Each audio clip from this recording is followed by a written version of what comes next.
Saya Dr. Olivia Tantana, spesialis THT. Pada kesempatan ini kita akan membicarakan tentang difteri. Difteri merupakan penyakit yang disebabkan oleh bakteri Corynebacterium diphtheri yang menghasilkan eksositosin. Bila diinsersikan akan menghasilkan corinefag yang membawa gen difteri toksin. Manifestasi utama pada penyakit ini adalah sakit tenggorokan, disfagia, limfadenitis atau pembesaran kelenjar, demam yang tidak tinggi, malaise, serta sakit kepala. Penyakit difteri ini dapat membentuk membran aderen pada nasofaring yang bisa menimbulkan obstruksi pada saluran nafas. Efek sistemik berat yang ditimbulkan oleh eksotoksin dari difteri ini dapat menyebabkan miokarditis, neuritis, serta kerusakan ginjal. Difteri ini apabila tidak diobati dan penderita tidak mempunyai kekebalan, maka angka kematiannya cukup tinggi, yaitu sekitar 50%.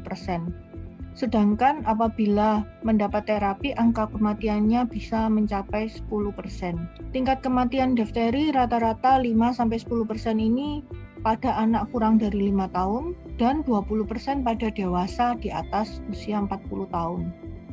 Resiko tinggi penyakit difteri terutama pada anak-anak yang golongan balita ya, sekitar 1-5 tahun dan lanjut usia, sehingga vaksinasi dianggap sangat penting untuk mengurangi tingkat kematiannya. Patofisiologi dari difteri ini yaitu Corynebacterium yang berkembang biak pada mukosa saluran nafas dapat memproduksi eksositosin yaitu yang menghasilkan difteria toksin. Difteria toksin ini dapat menimbulkan peradangan dan kerusakan epitel saluran nafas sehingga menyebabkan nekrosis dan leukosit yang menginfiltrasi di daerah nekrosis. Fibrin yang kemudian membentuk patsi eksudat ini masih dapat dilepaskan pada fase-fase awal. Apabila fase lanjut, fibrosus eksudat yang membentuk pseudomembran, yaitu membran palsu, akan semakin sulit dilepas serta mudah berdarah. Umumnya pseudomembran ini terbentuk di area tonsil, faring, laring, bahkan bisa meluas sampai trakea serta bronkus. Toksin ini kemudian memenuhi peredaran darah dan menyebar ke seluruh tubuh, terutama pada jantung, jaringan saraf yang memiliki reseptor dari difteria toksin. Degenerasi dan nekrosis pada jaringan tersebut dapat mengenai jantung dan mengakibatkan adanya miokarditis serta pae jantung, sedangkan pada jaringan saraf akan menimbulkan polineuropati. Hal ini akan menyebabkan kegagalan jantung dan gangguan pernafasan. Manusia bersifat sebagai reservoir infeksi sehingga transmisi utama terjadi karena kontak dekat dengan kasus atau karier. Penularan dari manusia ke manusia dapat dilakukan langsung secara droplet yaitu batuk, bersin, dan berbicara, atau melalui kontak dari discharge dari lesi kulit.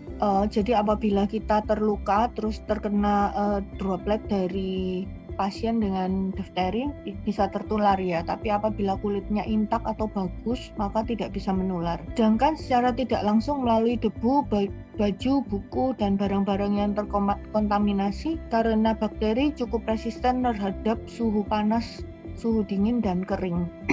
Periode inkubasi adalah sekitar 2-5 hari atau terjadi dalam range 1-10 hari. Sedangkan periode penularan, seseorang masih dapat menularkan penyakit sampai di atas hari keempat setelah terapi. Sedangkan orang yang tidak terapi, penularannya melalui saluran infeksi, lesi kulit masih dapat terjadi sampai 2-4 minggu setelah terinfeksi. Jadi dalam kasus ini terapi ini sangat penting untuk mengurangi masa periode penularan. Untuk karier kronik jarang terjadi dan dapat bersifat menularkan sampai 6 bulan lebih setelah terinfeksi. Manifestasi pada gejala awal dapat terdapat pseudomembran. Dari gejalanya akan ada sakit tenggorokan pada difteri faringotonsilar, suara serak pada difteri laringeal, dan diikuti stridor apabila ada difteri laringeal serta batuk bercampur darah, ingus bercampur darah, serta adanya pembesaran dari kelenjar getah bening yang masih empuk ya. Apabila nyampai ke stadium severe, maka akan ada swelling atau edema yang biasanya kita sebut sebagai bull neck. Ya, lehernya membesar seperti leher kerbau. Selanjutnya ada peteki atau hemoragik submukosa atau kulit, serta disertai dengan kolap dari toksik sirkulasi serta gangguan pada ginjal. Pada fase lanjut maka dapat terjadi miokarditis atau paralisis dari bagian palatumole pandangan berkurang atau buram, serta paralisis dari bibir dan diafragma. Ini secara bentukan secara manifestasi klinis ya, terdapat bull neck, pembesaran kelenjar biasanya kanan kiri, maka kadang-kadang dibilang bull neck. Ini akan kita lihat pembesaran kelenjar serta lidah yang terdorong karena adanya patchy exudat di daerah nasofaringnya. Ini pada palatumole kita bisa melihat adanya membran pseudomembran yang putih kekuningan, putih keabu-abuan. Ini apabila mengenai di bagian tonsil dan faring ya, maka akan menimbulkan pembengkakan di daerah sana.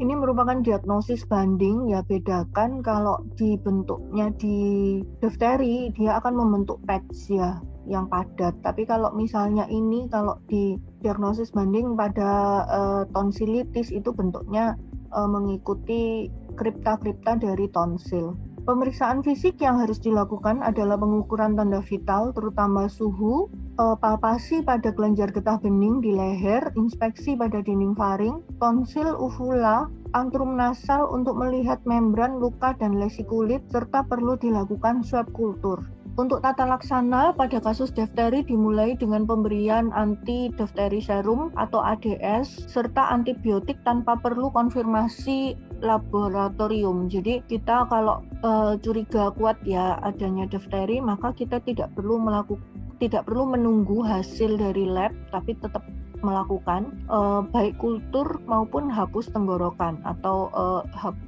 hapusan tenggorok. Penderita difteri diisolasi sampai tidak menular, yaitu setelah 48 jam setelah pemberian antibiotik, namun tetap dilakukan kultur setelah pemberian antibiotik. Untuk pemberian anti-difteri serum pada penderita maka perlu dikonsultasikan pada dokter spesialis. Misalnya pada anak-anak kita konsulkan ke spesialis anak, pada apabila manifestasinya pada THT maka dikonsulkan ke THT, serta kalau orang dewasa ke penyakit dalam. Untuk tata laksana penderita difteri dewasa sama dengan tata laksana difteri anak, yaitu sebagai berikut: pemberian anti-difteri serum secepat mungkin diberikan setelah melakukan tes hypersensitivity terhadap anti-difteri serum. Biasanya tes ini dilakukan untuk mencegah anafilaksis.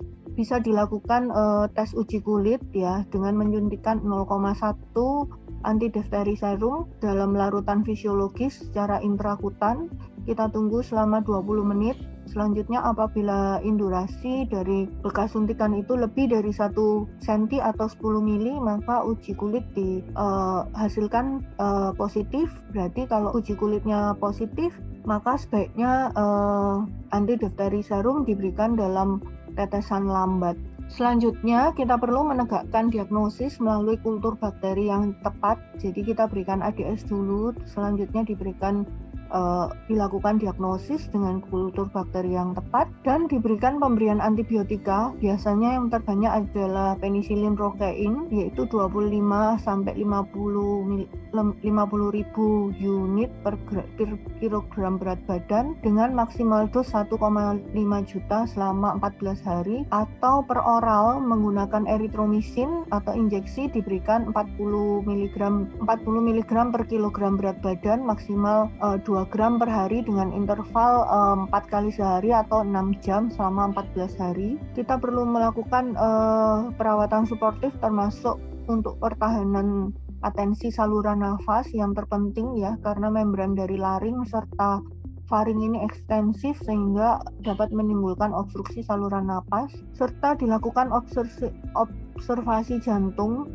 ada tidaknya miokarditis, gangguan neurologis maupun ginjal. Kortikosteroid dapat diberikan pada penderita dengan gejala obstruksi bagian atas. Apabila terdapat penyulut miokarditis, dapat diberikan prednison 2 mg per kilogram berat badan selama 2 minggu, selanjutnya diturunkan bertahap. Pada fase konvalesen diberikan vaksin difteri toksoid disesuaikan dengan status imunisasi penderita. Untuk pemberian antitoksin pada penderita difteri ini tidak ada perbedaan antara anak dan dewasa, dan pemberiannya tergantung pada lokasi dari difteri. Jadi kalau misalnya lokasinya di kulit, kita hanya memberikan 20.000 unit. Kalau difteri di tonsil, faring, dan saluran nafas bisa sampai 40, sampai apabila terjadi kombinasi maka bisa diberikan 80.000 IU. Apabila disertai dengan bullneck maka pengobatan dapat